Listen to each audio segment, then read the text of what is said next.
Hi, welcome back to another episode of the Healthy Aging Network. Today we're going to be talking about the holiday season and managing family with Alzheimer's disease. So stay tuned for some really important tips.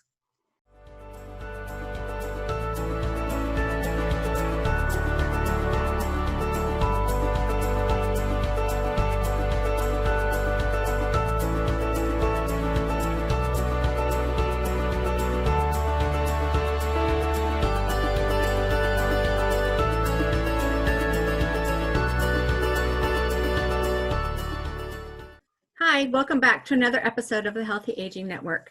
I'm Kathy Tutt, and I'm the Family Consumer Sciences Educator for Ohio State University Extension in Clark County. Today we're going to be talking about some tips for a meaningful holiday season when you have a family member with Alzheimer's disease or other related dementia. Today I have a guest from the College of Nursing from Ohio State University. I want to introduce to you Dr. Karen Rose, who is a professor in the College of Nursing, and she is also the director for the Center of Healthy Aging and Self-Management of Complex Care. So Karen, I want to welcome you, and could you please, just for a minute, give me an overview of some of the stuff that you do at your center? Hi, and thank you for the opportunity to speak with you today. So our center in the College of Nursing is really research oriented, and so we are in the midst of conducting several, or many, in fact, research activities that are dealing with healthy aging, helping older adults age well and age gracefully. So the spectrum of the work that we're doing there, we are looking at areas of Alzheimer's disease, pain management in Alzheimer's disease. We're looking at issues around the use of social robotics and Alzheimer's disease, and we're looking at end of life issues because that's vitally important for quality of life. We're looking at management for cardiovascular disease because that's certainly an issue that needs to be addressed and that affects many older adults.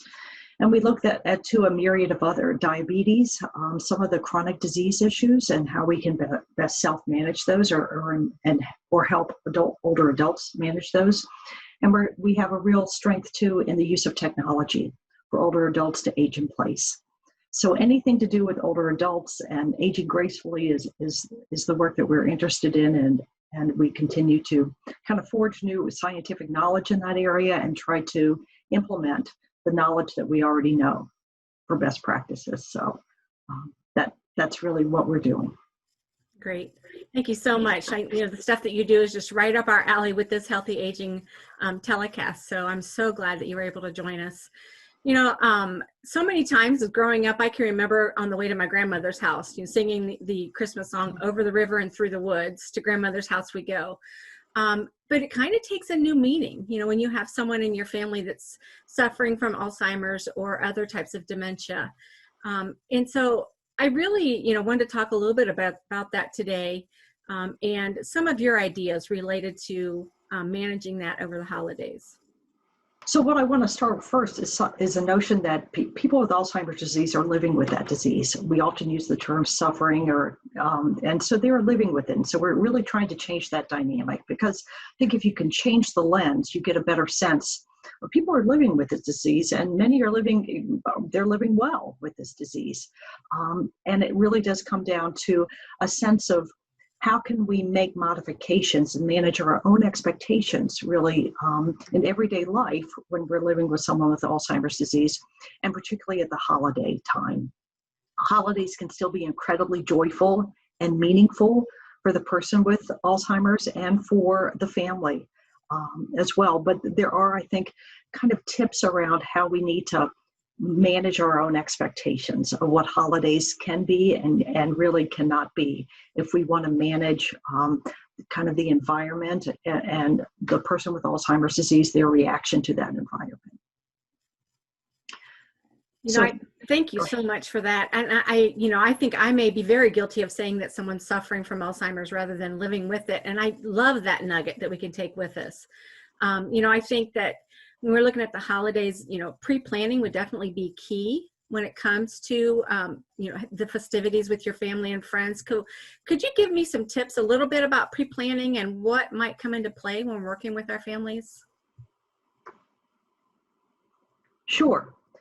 So I think the first thing to start with is really communicating with the person with dementia. I always want to put them at the forefront of everything that we do. So communicating with your loved one, with your family member about what the holidays are and how they're coming up, and trying to put them in some sense of a notion of what that is. Now, many people with Alzheimer's disease, certainly their long-term memory is intact. And so they may already understand once you start decorating, or baking, or doing some things that have been long embedded into their memory about the holiday season. But I think it is incredibly important to communicate about what is going on and what the plans are with the person with the disease.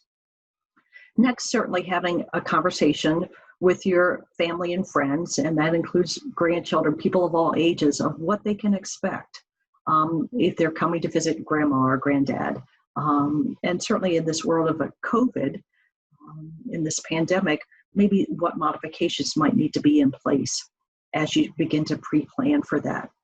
So speaking of a pandemic and living in a socially distanced world that we are right now, oftentimes families are turning to different forms of technology to help them stay connected. So what I mean by that is the cell phones or a telephone instead of a visit, using FaceTime to actually see each other, or Zoom, like we're on today. So if you're going to be using those types of technology, it's really important certainly to get those technologies in place before the day of, and to have them tested, because it can be incredibly frustrating if you're excited again about this is all in the context of managing expectations. If you say, we're going to be able to connect with you, we're going to be right there with you, and then suddenly the technology doesn't work because of user error, because people aren't familiar with how to use the technology, that just sets you up for failure. So if you plan on using technology, do some dry runs, some practice runs, so that you can ensure that the person on the other end knows how to problem solve that. I'd say too that other aspects of pre-planning are just some basic health pieces that need to be in place. So if you're anticipating having family coming over in a socially distanced way, in a safe way, make sure that vaccinations are up to date. And when I say that, I mean both for you, the person maybe who's hosting, and your loved one with dementia, and for people coming into the home as well. I think it's okay to expect that others will have had a flu vaccination, and maybe if applicable, a pneumovax. I think it's incredibly okay to ask those kinds of, have those expectations of others. Great. Can I ask you too, so what are your feelings on COVID testing? I was listening to something on the radio the other day, and they were saying that they were having all of the people that are going to be in their little hub, their little family, they were going to have them all COVID tested before Thanksgiving, and then they were all going to quarantine until Thanksgiving to make sure that no one was a spreader. So I just wanted to really just kind of get your feelings on that and see what you think. Right. So that too is a great question. And I think right now this is new to all of us, right? So it's one thing to be tested, depending on the type of test and maybe when. So you have to think about when you get the results. You also have to think about when the person was potentially exposed. So what we're learning in some of the COVID testing is that you were exposed earlier, or if you're getting a test and you were exposed yesterday, you might not be showing anything yet. You might not be showing symptoms, and the test could be a false negative. So I don't think that's a guarantee. I think the guarantee is, there is no guarantee, but I think to the extent possible, it's maintaining the social distancing, it's wearing the masks, it's washing your hands frequently, it's washing surfaces, disinfecting surfaces. It's all the things that we know about. And nothing's a guarantee. I don't think it's wrong to get tested, but I think it would be wrong to think that somehow in and of itself guarantees anything. It doesn't. We know that. Thank you so much. Yeah, I always kind of find it important to really touch on some of the things that are hearsay or things that people are planning on, and then kind of making sure that we have the science behind it. So I really appreciate that. We talked a little bit about pre-planning for the holidays, but when it actually comes to the preparation of the holidays, so if a person with dementia is actually in your home, what are some of the things that we could do to try to help them be a little bit more involved with the preparation? Another great question. So I think I'm going to go back to the fundamental of managing expectations. And what that means too is managing expectations and matching what you're asking or what you want the person with dementia to be involved in, and matching that with their abilities, with their function. So maybe in the past, if they were the person who was responsible for baking, if you think about baking a pie, there are many, many steps involved with that, right? Many preparation steps. And so maybe the person now doesn't have that ability to work through all the different steps involved in baking a pie. So maybe they can help with aspects of that. Or maybe something that's better matched for them is helping, maybe wrapping presents now instead, maybe doing the tape or something of that notion. The same thing too, another example, in the past, maybe if your grandmother was responsible for planning the entire menu, maybe now there's just pieces of that she could do. Or maybe now her function allows her to better help with setting the table, something like that may be more embedded in her distant memory, and that doesn't involve all the kind of executive function, the higher cognitive ability to plan a menu, because that's incredibly challenging for even those of us who are cognitively intact and have high cognitive function. Planning a menu is incredibly stressful, and many, many steps to that. So again, managing expectations so that you don't set up yourself for disappointment, and don't set your loved one with dementia up for feelings of failure and frustration. So matching your expectations with what they can functionally do is really quite important. I think, it'd be good too, just to monitor them a little bit, right? If you give them an assignment and you notice that they're becoming distressed, then just kind of redirect them and to do something a little bit different, or something that might be a little bit easier, or even helping them through some of those steps would be great too. As we move on a little bit further in this conversation, can you give us some ideas and some tips on gatherings within the family or within the different holiday traditions? Gatherings are a big part, I think, of holiday traditions. When we think of family and friends and food, it's all about being together.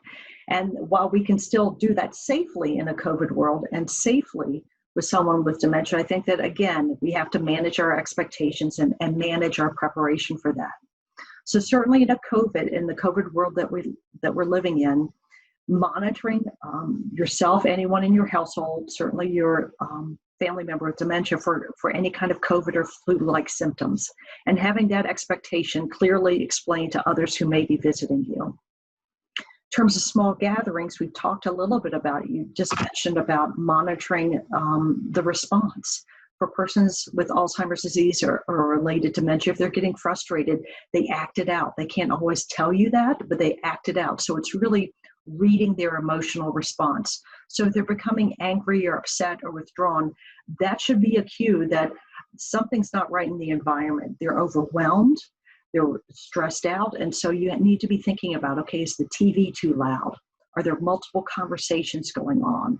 Are there twinkling lights in the background that just are overly stimulating? Things that we right now think of as normal parts of the chaos, if you will, of holiday times, and what we look forward to really can be overwhelming for a person with Alzheimer's disease. So monitoring those things, keeping to a schedule as much as you can, and noting that persons with Alzheimer's disease, they may need more rest periods. And so it may not be this long family gathering, certainly from morning till night, that's just overwhelming. I mean, certainly for all of us, and more so, much more so with the person with Alzheimer's disease. I would say to you too that having some tools in your toolkit ready, so that when the person does with Alzheimer's disease may become overstimulated, having a plan for, okay, where can they go and get some rest? Or maybe transitioning to another more soothing activity, getting out a family photo album, looking and reminiscing and having an opportunity for them to have the feel-good emotions of being together as a family, but maybe not the hype of some of the distractions of family gatherings and all the conversations.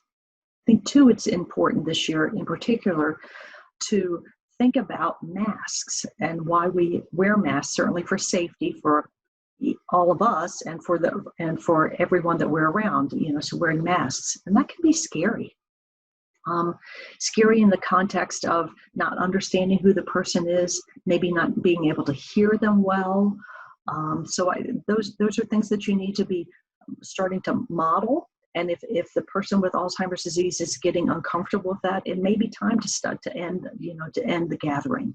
So again, preparing your family to say, we're going to try this, if that's what your notion is, but it may become overwhelming. And so have an exit plan, if you will. I was kind of having a little chuckle to myself because I'm just thinking about, it's kind of been a family tradition of ours to buy each other's children the most obnoxious, loud, aggravating toys that we could ever have. And, kind of thinking about how that might impact someone who is suffering with, or who is living with dementia or Alzheimer's. It just kind of makes me think about, okay, those children might need to go into a different room, or maybe not put the batteries in just then. So I really appreciate that. So thinking about, like, even if we're not having it in our home, if we're going to go to someone else's home, what are some of the things that we might consider when we're thinking about traveling with some of our older family? Great thought there in terms of the traveling. I think it's really important, whether you're staying home or traveling, to be thinking about the crowds that you may be around, monitoring, as I said earlier, for COVID or flu-like symptoms. And if you anticipate, if those come, someone does have COVID or flu-like symptoms, it's staying home, it's staying isolated, regardless of if it's whatever day it may be, a day that your family is going to be gathering.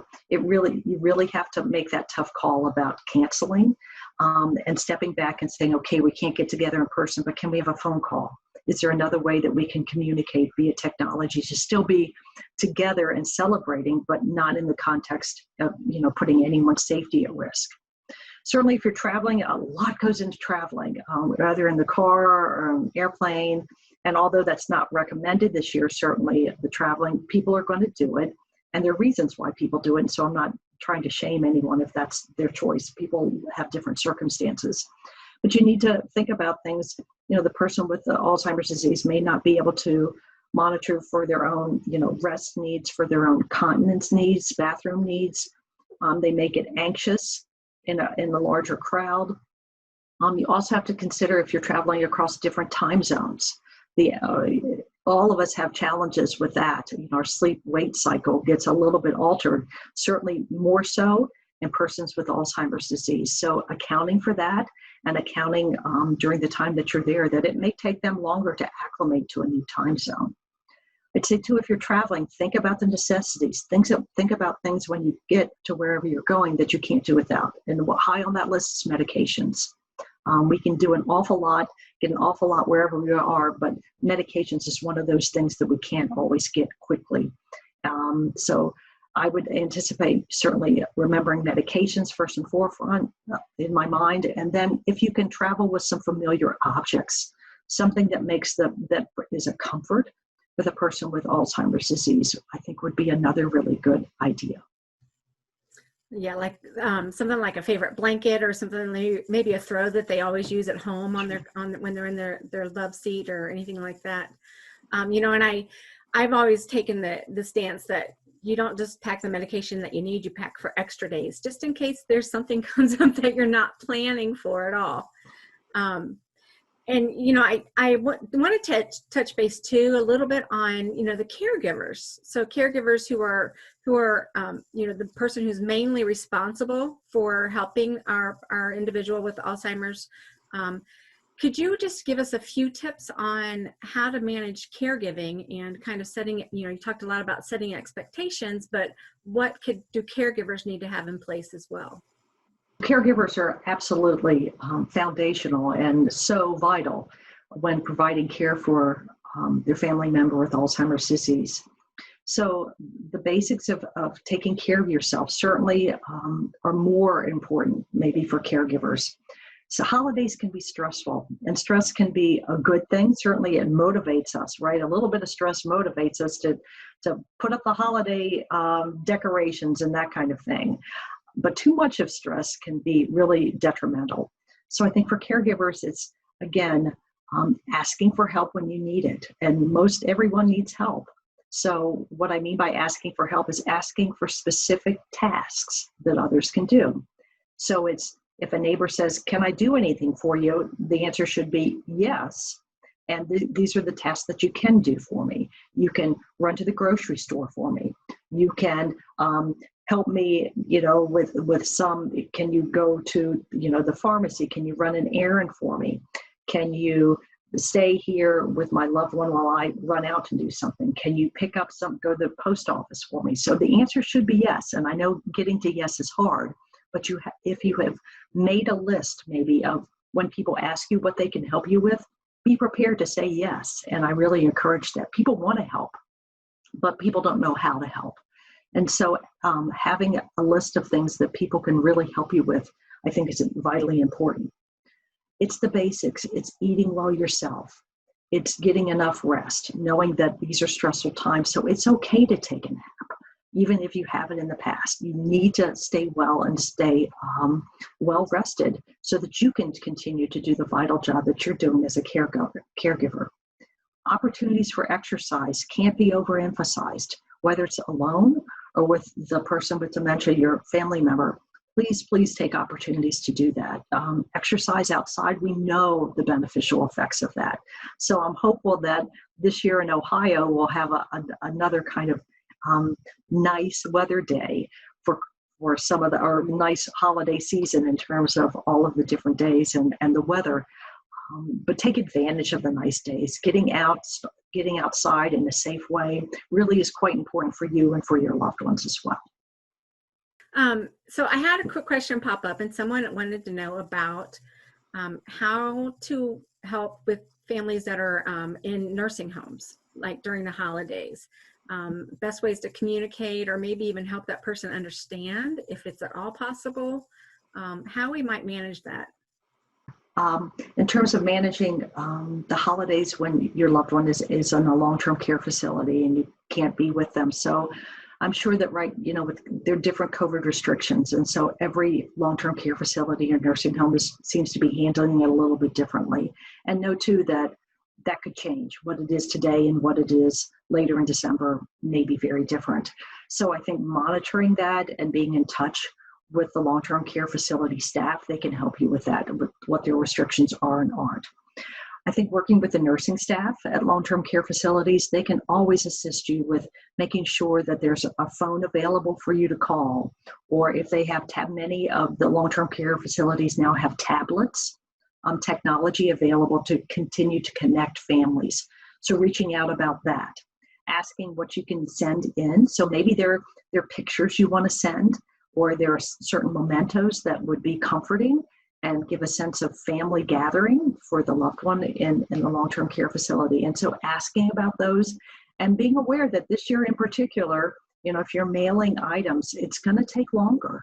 The volume of packages and the volume of mail that's being, particularly right now, even more so with the COVID and some slowdown of that, slow down with deliveries, that it's vitally important that you do some pre-planning. And again, managing those expectations and thinking about how can we be together as a family and do something meaningful as a family, given the tremendous challenges that we're having this year.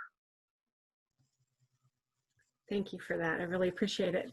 Yeah, I always share a little bit about my own life, and my mother has dementia related to Parkinson's disease, and we've had a few on-site visits with her through the window, and she doesn't respond. So I don't know if she's angry at us, if she just doesn't really know what's going on. I think she's really confused with stuff, or if she's really just deteriorated that much. And so I really appreciate that insight on working with your family when they're in long-term care facilities.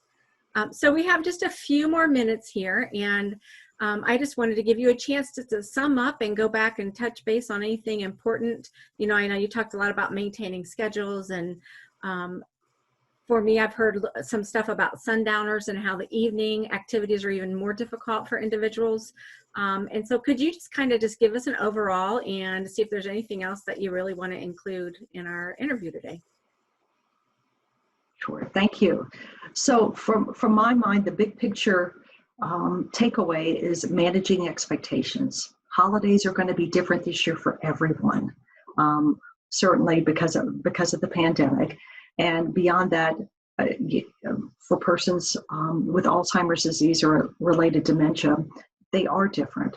And so managing expectations of yourself, for your family, I think is vitally important.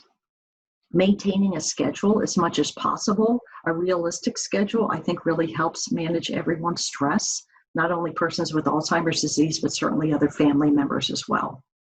If you're a caregiver, it's vitally important to take care of yourself. And I want to stress again, it's incredibly important to ask for help.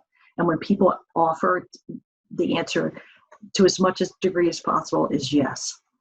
There are always things that neighbors and friends and family want to do. And so take them up on that offer. It's not being selfish, it's really helping them as well. People want to be needed. And when they ask, when they extend an offer for help, help them get to yes. Help yourself get to yes with that. And then again, closely monitoring your loved one with Alzheimer's disease. Hear what they're saying through their responses. So they're not going to be able to say, I'm stressed, I'm exhausted necessarily, but listen to the emotions that they're giving you. If they're becoming distracted, if they're becoming nervous, if they're, walking, pacing, if they're, becoming angry, those are all signs that they need some time out and they need some rest from the experience that they're in. But there are many, many ways that you can have a great holiday season, even given these tremendous challenges. And so the notion of just pre-planning is one that I'd like to leave everyone with. Thank you so much. We really just are so fortunate to have you and your expertise in this program, in this field. And so we will make sure that we list your contact information. If people have more requests or they want to know more about the work that you do, we will include that at the end of our presentation. So I really appreciate it. Thank you. You're welcome. Thank you.